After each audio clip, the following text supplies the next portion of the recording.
What's up, guys? Welcome back to Hard Hitter Fitness, and I'm back with another shoe review.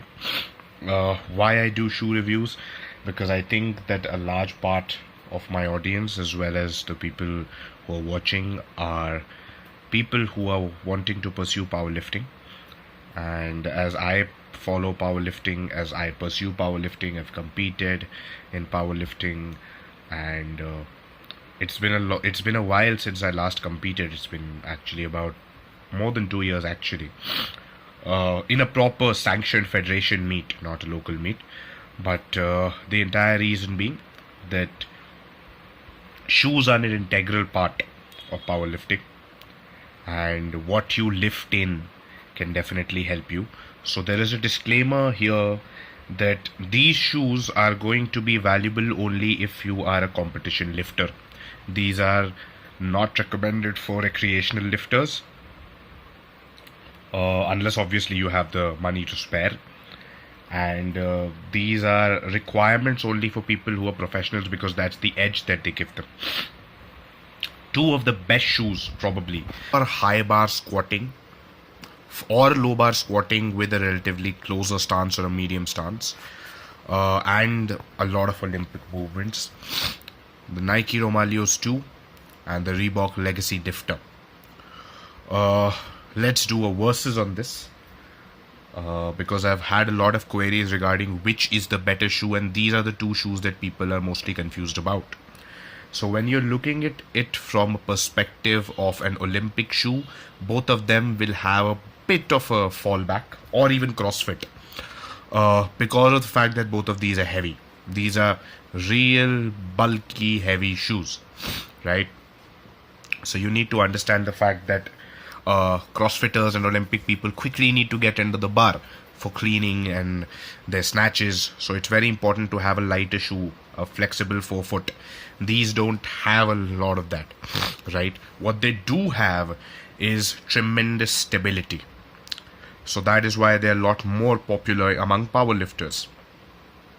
So when we look at some of the parameters of shoes, first of all, let's just say that this is only a matter of preference. These are two of the best shoes in the market according to me.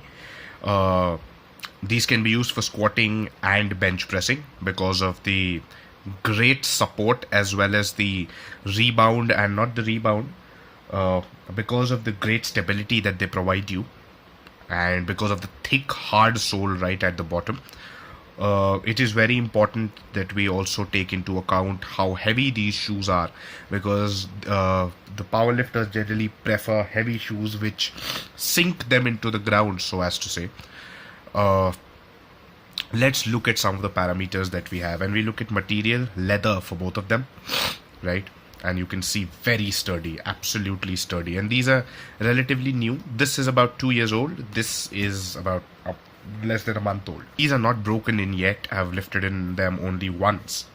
And when we look at it again, 2 metatarsal straps in both. Reebok, the better metatarsal strap, because of the fact that it is first of all covered with leather.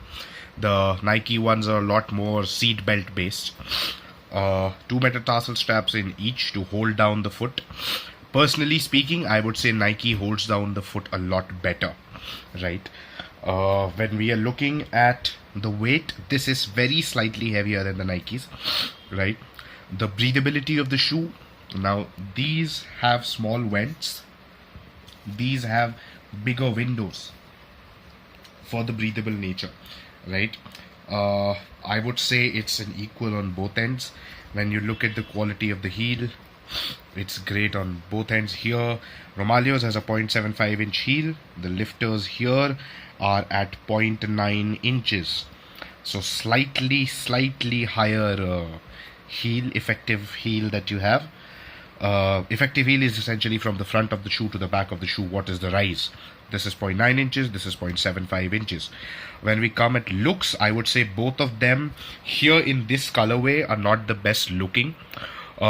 These were running out of stock, and I am a big fan of black, so that is why I took them. But there are other colorways in them. Nike and Reebok legacy lifters are pretty famous for multiple colorways, right? When we are looking at the prices, both of them are between 150 to 200 US dollars. So yes, they are not cheap. These are expensive shoes. Hence the recommendation only to the pros and to the people who can afford it, right? Generally used by experienced or intermediate lifters at least. The only disadvantage in the metatarsal strap that I have with Reebok is that the Velcro sometimes comes off, right? When you're holding it down tight, the Velcro comes off sometimes, which could be an awkward situation in the middle of a lift. So that is something that we would want to avoid. Never happened here. In my opinion, if you ask me honestly, I would say the Nike Romaleos to edge it out slightly from the legacy lifters. But again, it's a preference thing. So yeah, that's about it. If you ask my recommendation, go for the Romaleos before the legacy lifters, but also the legacy lifters about $25 to $30 lesser in price. So you can always take those $30 and put them somewhere else if you want to save up on them. So yeah, that's about it. I'll be seeing you.